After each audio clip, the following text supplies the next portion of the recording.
So today we're going to talk about necromancy. Now, I do want to, of course, give a warning, or just say be responsible in your spiritual practice. I've noticed that necromancy has been on the rise. It's starting to get a whole lot more popularity than it did, like when I first initially started practicing. I really got into my spiritual journey maybe about 14, 15 years ago when I really started practicing and learning a whole lot. Also, sometimes necromancy is one of those things where it was like I didn't choose it, it chose me. I have priestess on both sides of my family, which like most ATRs, there's some form of necromancy that's practiced. So some stuff is self-taught, some stuff I've learned, through my lineage.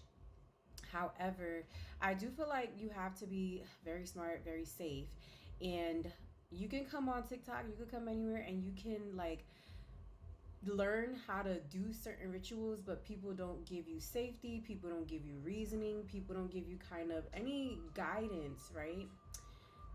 As to why, maybe this practice may be for you, or how you may do certain things, or why certain things are done. So, I do want to talk about a concept today, which is spirit hurting and necromancy. Now, when you are somebody who guides, who works in the dark, who works the left hand path, um, mostly for me, I do a lot of healing work.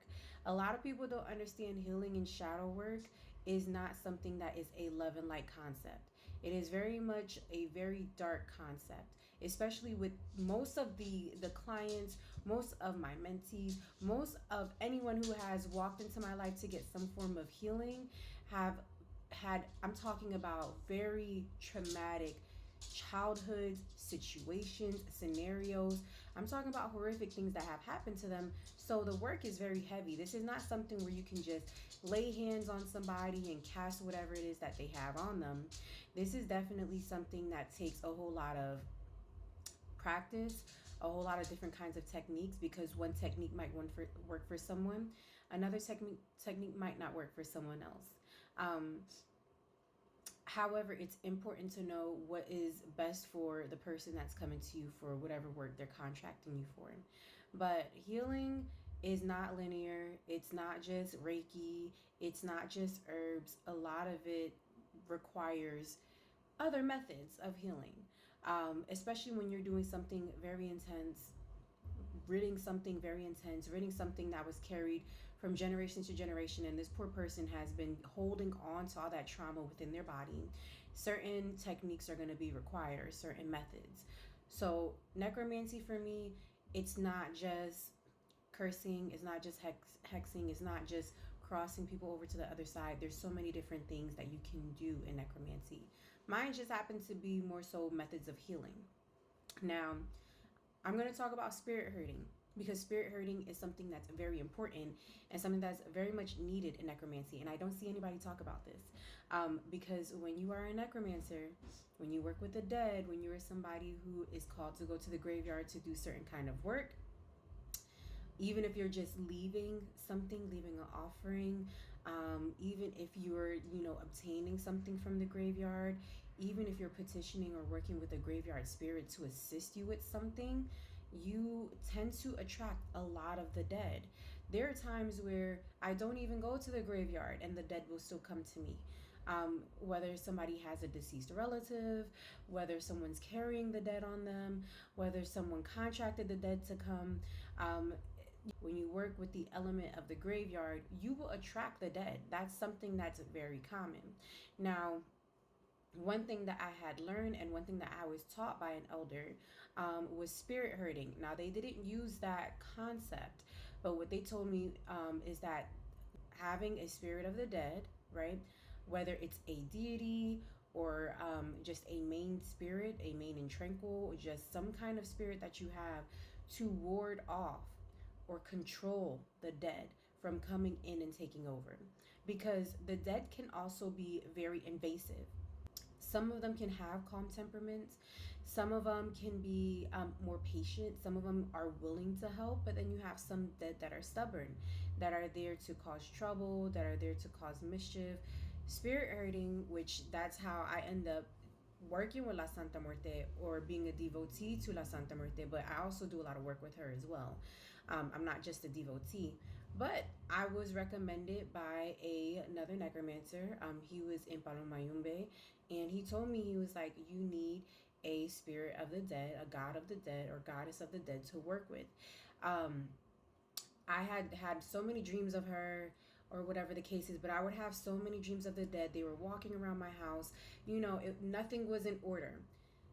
Spirit hurting, having a death goddess or a death god or a death spirit or an intranquil spirit that you are able to control will help the dead from being able to walk in, do what they want. Sometimes they'll come all kinds of night.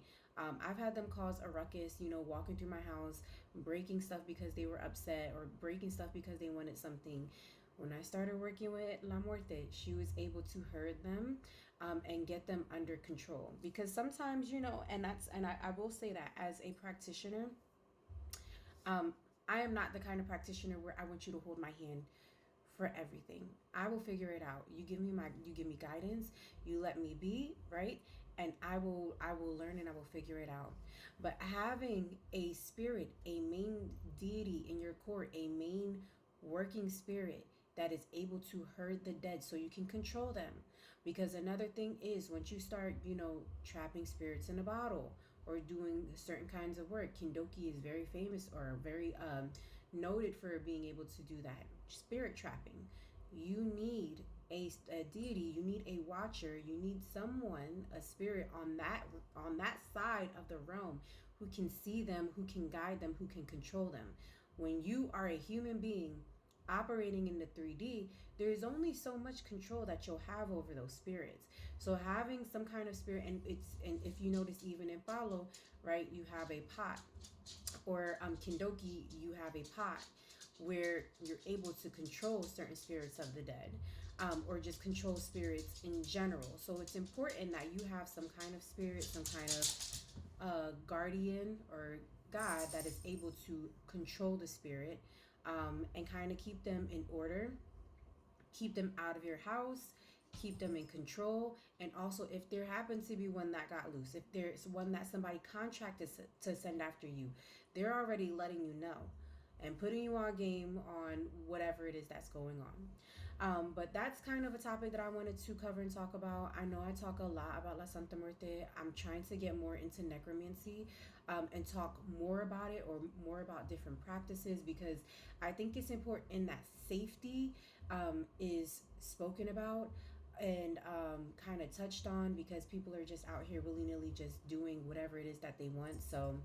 we're going to cover more topics about that. But thank you so much for viewing. I love you, and I hope all is well.